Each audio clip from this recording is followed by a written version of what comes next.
Hello and welcome to एग्जामशाला में आप सभी का एक बार फिर से स्वागत है। आज हम देख रहे हैं 23 सितंबर 2021 के कुछ important news and editorial analysis.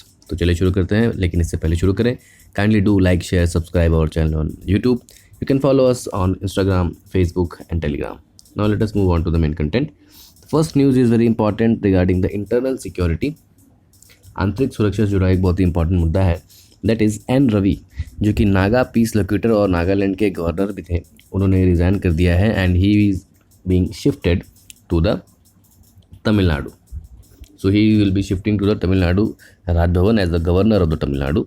But why this news is important regarding the Naga peace accord. तो हम देखेंगे कि नागा पीस अकॉर्ड क्या है and what is the Naga problem and what is the Naga insurgency. And this mister N Ravi, जो कि पहले एक आईपीएस ऑफिसर थे, आईपीएस कैडर थे, and he was acting as an interlocutor. Now the word interlocutor means he was conducting talks between the Naga community and the government. So सरकार और government के बीच में he was organising talks and that is why he was called the interlocutor. Now we will understand what is the Naga problem and why talks has been going on and what is the recent development in these Naga problems. So basically, as you all know, Naga is a kind of a complete community. लोगों के मन में ये भ्रांति होती है कि नागा केवल एक जाति है। एक जाति नहीं, एक पूरा समुदाय है। उसमें अलग अलग 19 जातियां हैं, कुकी, नागा, मिजो, मिकमी, मोरोम, इस तरह से मिलाकर कुल 19 जातियां हैं, जो कि आज के समय में इन क्षेत्रों में अरुणाचल प्रदेश हो गया, नागालैंड तो है ही, कुछ regions of Manipur and some regions of Assam, also in the regions of Myanmar also. And the very important demand of this people, इस कम्युनिटी की एक बेसिक इंपॉर्टेंट डिमांड ये है कि दे वांट इंडिपेंडेंस, और बहुत पुरानी डिमांड है कि इस पूरे रीजन को एक अलग नागा लिम घोषित किया जाए। Now this is very complicated issue, क्योंकि दिस इज़ नॉट फिजिबल। कुछ एरिया म्यांमार में है, कुछ एरिया इंडिया में है। So how can be it's declared a separate state? So this is the problem and that is why a continuous strife is going on between the Manipurs, Naga। फिर मणिपुर में कुछ tribe है, उनके और नागास के बीच में नहीं बनती, so they have a separate carved grave. Similarly, Nagas are also fighting with these regions of Myanmar. So इसमें internally there are thousands of tribes and they are fighting. In fighting है, बहुत सारी ऑर्गेनाइजेशन ऐसी हैं जो leadership लेती हैं। Some of the organizations say कि we are the leadership of the Naga people. Then another organization emerges out and he says that we are the leaders of the Naga people, and that is why due to incoordination and number of issues this problem is still struggling. Bharat की आज़ादी के समय जिस हिसाब से कश्मीर वाला जो disputed issue था, ठीक उसी तरह से नागालैंड में भी एक डिस्प्यूटेड इशू था। तो नेहरू जी को इस बात का कॉम्प्लीमेंट देना चाहिए कि he declined so much of matter, he technically he invested so much of time. And अगर नागालैंड आज भारत का हिस्सा है तो the credit goes to Nehru also, if we discredit him for the kind of work he has done in Kashmir. So there is general conception regarding the loss of Kashmir to the UN and going to UN, such bad decisions are related to Nehru. Then he should also be appreciated for the issues in the northeast. अगर एक north east के states हैं, नागालैंड हो, सिक्किम हो, अरुणाचल हो, it is still intact in India. So that is the complete contribution of Nehru ji also. So sometimes we are being selective criticism, so we should have to avoid this selective criticism and we'll understand what is the Naga problem. So Naga जो है are hill people, they are prominently living in the hilly areas and approximately they are having a population of 2.5 million people, जिसमें से अलग अलग क्षेत्रों में कुछ लोग नागालैंड में, मणिपुर में, अरुणाचल प्रदेश में and even in the state of Myanmar. Now they are not a single tribe as you discussed early, कि वो एक सिंगल ट्राइब नहीं है, पूरी की पूरी कम्युनिटी है जिसमें मिलाकर कुल 19 जातियाँ हैं, जिसमें से कुछ प्रमुख जातियाँ हैं, नागाज हैं, ओज, कोंक्यास, कुकी, लोथास, माओज, मिकिर्स, जेलांग, जामजुगर, इस तरह की मिलाकर 19 जातियाँ मिलाकर एक नागा कम्युनिटी बनाती है और they demand a separate state. कभी कभी इनके बीच में भी इन फाइटिंग होती है and that is why there is been difficulty in getting a peace process. हाल ही में 2015 में एक नागा पीस अकॉर्ड साइन हुआ था, लेकिन फिर से जो एक ऑर्गेनाइजेशन है वो उससे अलग हो गया और फिर समस्या चल रही है, अभी बात और चीज़ और चल रही है and we will find out कि what is the way forward. इसकी हिस्ट्री है कि 1881 में ब्रिटिशर्स ने नागा हिल्स को as a policy of proud reserve, Lytton, lord Lytton की जो पॉलिसी थी, लिटन ऑफ प्राउड रिजर्व, उसमें उन्होंने बताया कि we should having a scientific reserves and scientific and geographical boundaries. Bharat की बाउंड्रीज जो है जब तक कि जोग्राफिकली और साइंटिफिकली वैलिड नहीं होंगी तब तब तक ये उस कंप्लीट लैंड पे ओरिजिनली जो है वो एडमिनिस्ट्रेशन हमेशा चैलेंजिंग रहेगा, क्योंकि there is always a threat of external invasion.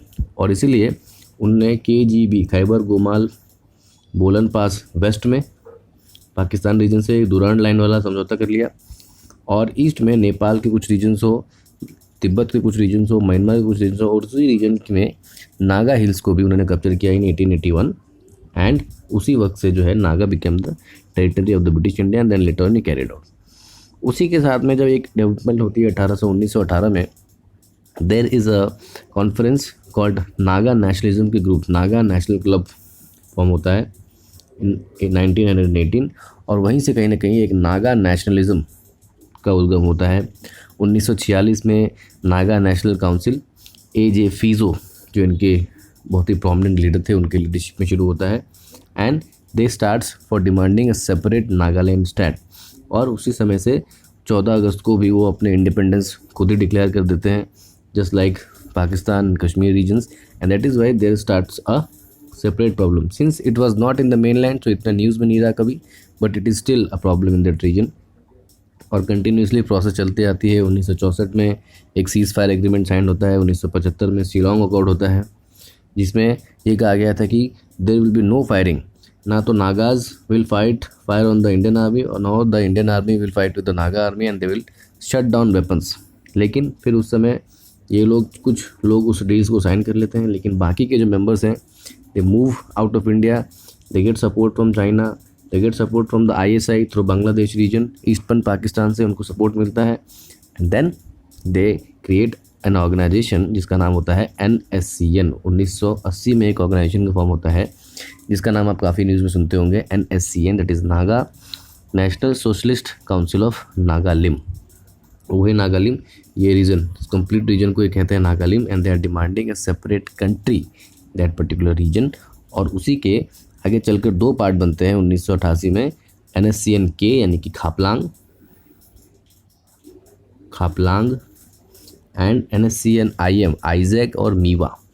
तो IS से 1997 में जो है वो seize fire agreement Isak Muivah sign कर लेता है, और खापलांग भी 2001 में सीज़ फायर एग्रीमेंट साइन करता है, लेकिन 2015 में वो एक सीज़ फायर एग्रीमेंट ब्रेक करता है। Now what is this cease fire agreement? Cease fire agreement means कि there will be no shed of bullets, so firing नहीं होगी, there will be no fighting, and जो जहाँ है यथास्थिति बनाए रखेंगे, और there will be no abjure of violence. Naga or the NSCN members will not attack on Indian army.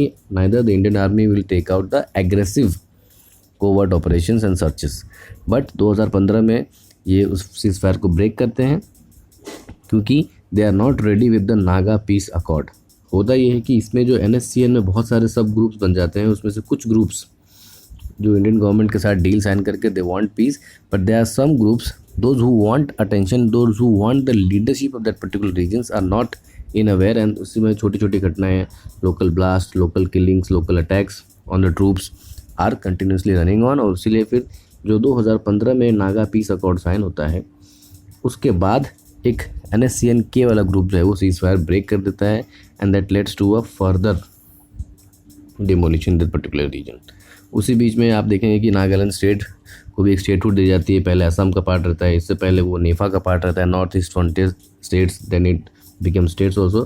So the basic region and the basic flow out is it starts with 1918 and flow out to this 2015 agreement. इसके बीच में एक Shillong agreement भी हो चुका है, लेकिन वो भी ब्रेक हो गया। उसी के बाद बनता है NSCN। Now what are the basic demands? उनकी बेसिक डिमांड क्या है? Why they are fighting? So there are three basic demands. First, we have already discussed that they need a greater country, that is a sovereign state, that is Greater Nagalim. So they want a complete sovereign state of Nagalim, which also includes the area of Manipur, Mizoram, Assam, and Myanmar also. Now they also want a separate constitution called Naga Yazabo and a national flag. कुछ areas of Arunachal, Manipur, Assam, Myanmar को लेकर they want a complete state और एक umbrella administration चाहते हैं, जो कि possible नहीं है। और इसी वजह से फिर उनके अंदर भी बड़े नागा कम्युनिटी के बीच में भी इन फाइटिंग्स बहुत ज़्यादा हैं, and that is making a complete process a chaotic process. हालांकि बहुत ज़्यादा successful deal breaking, ice breaking चीज़ें हो चुकी हैं। We are on the verge of signing various agreements और कंपैरेटिवली पीस है, but still there are some groups, some incidents who want their leadership. So उनमें अपने आप में भी एकता नहीं है, and that is why one group signs agreement with the government and another group then starts fighting. So we need to comprehend it and talk. और इसी के बीच में जो इंटरलोकेटर नियुक्त किए गए थे एन रवि, उनके और NSCN के लीडर्स के बीच में कुछ बात नहीं बनी, and they demanded that he should be transferred, he should be kept out of the talks. So government address this issue because we want peace and stability in that region. So the basic region and the basic need of the governance is to the welfare of the people. And if अगर उनके हित में अगर Naga peace work और Naga for goodwill of the NSCN community and the Naga people, if there is needs to transfer, so he was transferred to as a Tamil Nadu governor and new interlocutor वार्ताकार जो है वो नियुक्त करने वाले हैं. और फिर देखते हैं कि आगे फ्यूचर क्या होगा. वैसे तो कंपैरेटिवली देखेंगे तो बाकी चीज़ों के हिसाब से, बाकी समय के हिसाब से इंसिडेंट्स, वायलेंस इंसिडेंट्स या इंसर्जेंसी में कमी आई है, but we need to struck down a complete framework peace deal so that Nagaland can also join in the national growth of development, especially अगर नॉर्थ ईस्ट रीजन का डेवलपमेंट हमको करना है. So we need peace and tranquility in that particular region. Moving on to the another important article related to the international issues of Quad. So recently we know that Prime Minister is in New York. He is going to attend the UN session, address the UN session also. और उसी के bilateral में there is several talks like SAARC की summit level talks हैं, and then there is a Quad summit level talk. और ये पहला summit level talk है जहाँ पर they will be meeting physically.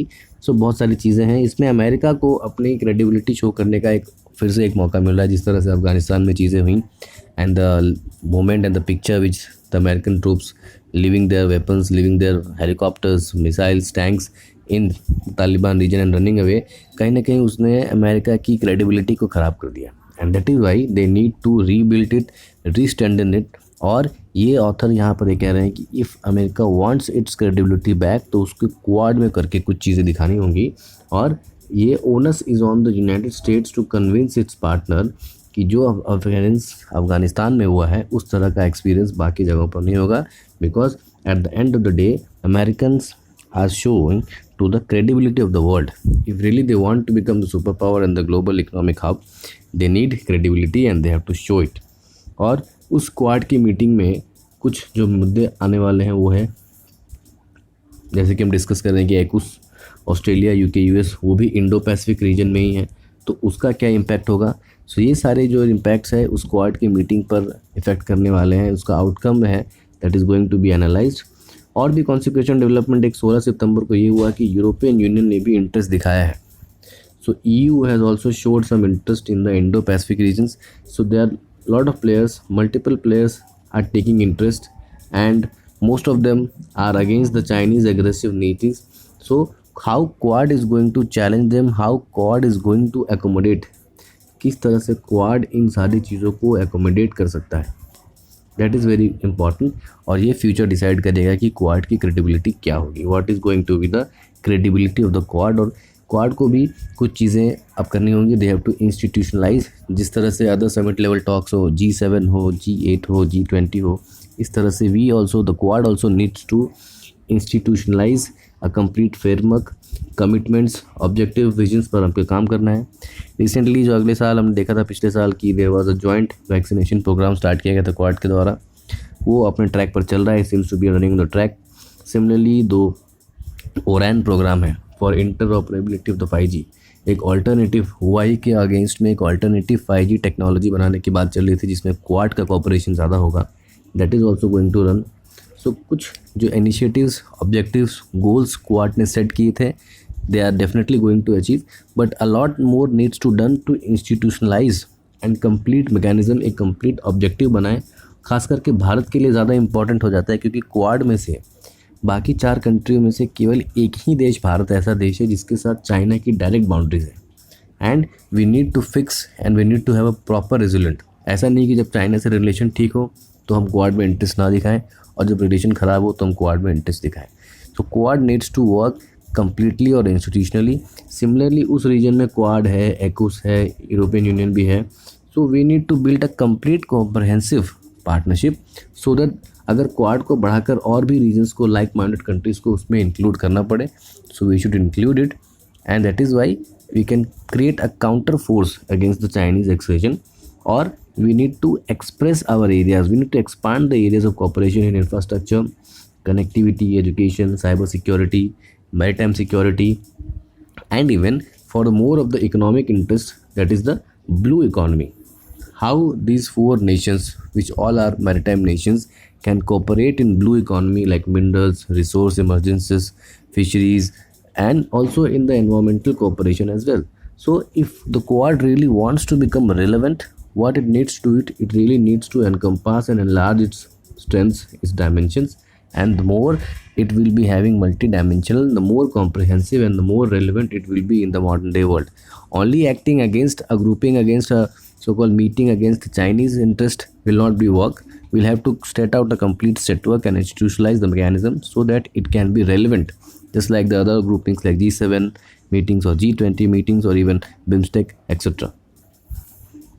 So India has the opportunity, and similarly because this is the first time, Covid के बाद पहली बार है कि भारतीय प्रधानमंत्री जो है वो कहीं जा रहे हैं, and he is attending it physically. So what we need to do is, yes, he has his personal charisma and personal diplomatic level, so he can be an important role player in cementing the Quad ties, institutionalizing the framework, the mechanism, the way we work, the way we see, and how it should be achieving the targets and the objective which are being set out. बहुत सारी चीज़ें हैं, terrorism, extremism, radicalism, तो किस तरह से quad को एक कॉम्प्रिहेंसिव स्ट्रैटेजिक, इकोनॉमिक और टेक्निकल कोऑपरेशन में भी आगे बढ़ाया जा सके, उस पर हमको बात करने की ज़रूरत है। और इसका नेक्स्ट स्टेप हम ये देखना चाहेंगे कि जो क्वाड की अगली मीटिंग हो वो दिल्ली में हो, ताकि उसमें हम और ज़्यादा अपना स्ट्रेंथनिंग ट्राई कर सकें, अपनी कोऑर्डिनेशन को और ज़्यादा बढ़ा सकें, and that will be the better opportunity the nature will be ready to upon full visibility as well. So if we really want, because at the end of the day, this grouping is in the region of Indo-Pacific, and India is the major player in the Indo-Pacific region, so it should be led by India, supported by the other Western countries, and that is why the basic aim India should lead it, but not at the cost of national interest. So we should also maintain our independence, and definitely depending upon the strategic and the economic interest, we should lead it, and we should become a major power in that region with collaboration from the like-minded democratic countries and free and fair navigation of trade, जो कि हमारा basic M रहा है किसी भी reason में, कि international नियमों का पालन हो, फ्री ट्रेड हो, और एक्सट्रीमिज्म हो या फिर एक्सपांशनिज्म, ठीक है, जो विस्तारवाद है या आतंकवाद, दोनों को रोका जाए, कोऑपरेशन बढ़े, international cooperation. This has been the set principles in the UN Charter also, and the set guidelines of the Indian diplomacy as well. Moving on to the another important article regarding SAARC, which we have already discussed in the yesterday's lecture, कि what is SAARC and what is the objective. Now it is a detail regarding कि the recently we know that SAARC meeting was called off on the issue of Afghanistan attending it. So Pakistan ने propose किया कि क्योंकि अफ़गानिस्तान एक official member है SAARC का, सो उनकी government के भी जो मिनिस्टर तो नहीं है, लेकिन जो व्यक्ति अपॉइंट किए गए हैं, रिकॉग्नाइज पर्सन है आमिर खान मुतक्की, तालिबान के एक्टिंग फॉरेन मिनिस्टर, जो कि coincidentally he is also a designated terrorist, जो यूनाइटेड नेशन सिक्योरिटी काउंसिल के रेजोल्यूशन नंबर 1267 के अंदर he is designated as terrorist, उसको as a foreign minister allow किया जाए, not only to participate in the UN but also to participate in the SAARC meeting, which definitely was not accepted by many of the members of the SAARC countries, and that is why, since SAARC works on consensus, SAARC एक consensus पर काम करता है, यानी कि सारे countries को मिल बांट कर एक डिसीजन बनाते हैं, फिर उसमें यूनिलेटरली कंसेंसस होता है, and based on that consensus the meeting was called off. Okay, so now what's happening, बहुत सारे वेस्टर्न वर्ल्ड है या western media, even some of the media houses in the Emirate region are actually demilitarising this decision, कि ये decision ठीक नहीं है, Afghanistan should be allowed to talk, even at the end of the day Taliban is the power, so Taliban ही अगर reality है तो we should talk with them. इस तरह के पॉइंट्स कुछ लोग रखे हैं, तो उसकी बात को, उनके आर्ग्यूमेंट्स को author is completely is shattering it's completely contradicting it. And why it is saying that, because जब हम पाकिस्तान की बात कर रहे हैं तो पाकिस्तान का खुला समर्थन तालिबान का ये तो सबको पता है, लेकिन पाकिस्तान ने भी खुद ने भी अभी तक तालिबान की गवर्नमेंट को ऑफिशियली रिकॉग्नाइज नहीं किया है. So even Pakistan has not also officially recognised Pakistan, Afghanistan और Taliban as a nation, as a country. So जब उसने खुद ने ही उसको ऑफिशियली रिकॉग्नाइज नहीं किया है, तो how it can be take part और it can be allowed to take part in the United Nations और in the meetings of the United Nations, be it SAARC और any other country regions. Number 1, दूसरी countries भले ही उसकी help कर रही हैं, but that is only to provide humanitarian assistance. UN ने उसे मान्यता नहीं दी है. साउथ एशिया में वो बड़ा ही सेटबैक का रीजन था. यूएसए ने मान्यता नहीं दी है. तो जब तक इन कंट्रीज़ ने उसे मान्यता ही नहीं दी है, तो how they can be allowed to attack.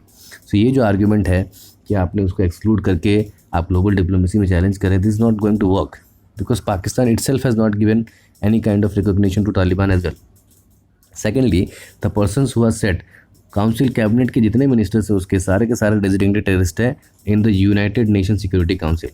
सो एक संस्था जिसकी सिक्योरिटी काउंसिल ने किसी व्यक्ति या व्यक्ति के समूह को आतंकवादी डेजिग्नेट किया है, वही संस्था उन व्यक्तियों को अपने मेंबर्स, ऑनरेबल मेंबर्स को कैसे ट्रीट करने देगी. So there is a delusion. या तो फिर उन्हें आतंकवादी की लिस्ट से हटाया जाए या फिर they have to allowed. So they have to be a dilemma and it need to be a contradictory statement हो जाएगा. And that is why it is okay that till then Taliban जब दुनिया की बात नहीं सुन रहा है, the moment it is not understanding and listening to the points of the world on human rights, women education, health education, law and order, इन सारी चीज़ों पर अगर वो जवाबदेह नहीं है, तो there is a legitimate reason to put pressure, international pressure on the region, first to accept, first to go in the lines of any kind of elected and responsible government, answer on human rights, women education, environment rights, and then we will be allowed to take part in the particular region.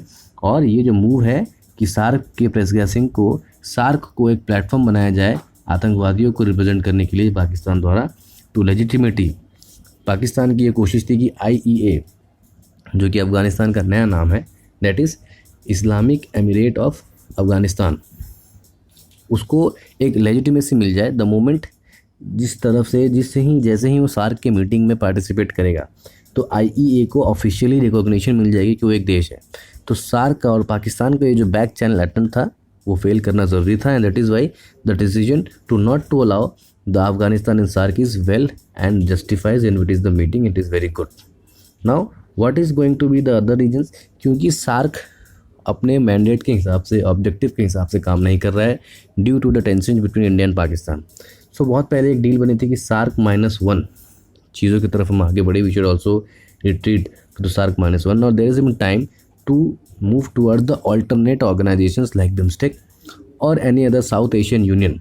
जैसे European Union है, उसी जैसा हम SAU, south Asian union भी बना सकते हैं, to back channel और to sideline Pakistan, because at the end of the day there is no hope of Pakistan coming and collaborating in South Asia. It is not having any kind of good relation with either with Sri Lanka or Bangladesh or Nepal or Bhutan. So we need to completely sideline these two terrorist supporting countries unless and until they are not showing a clear roadmap to control terrorism and to not to allow their land to be used against any other countries for terrorism. And that is why the author is saying that we should move from this back channel of the dogma of the SARC and we should try and investing some new organizations, some new South Asian Union. और इसके लिए SAARC -1 का जो concept था, अगर हम उसे SAARC -2 भी कर सकते हैं तो इज़ नो फ्लो, बिकॉज क्योंकि तालिबान काबुल में है और पाकिस्तान उसका गार्जियन तरह काम कर रहा है.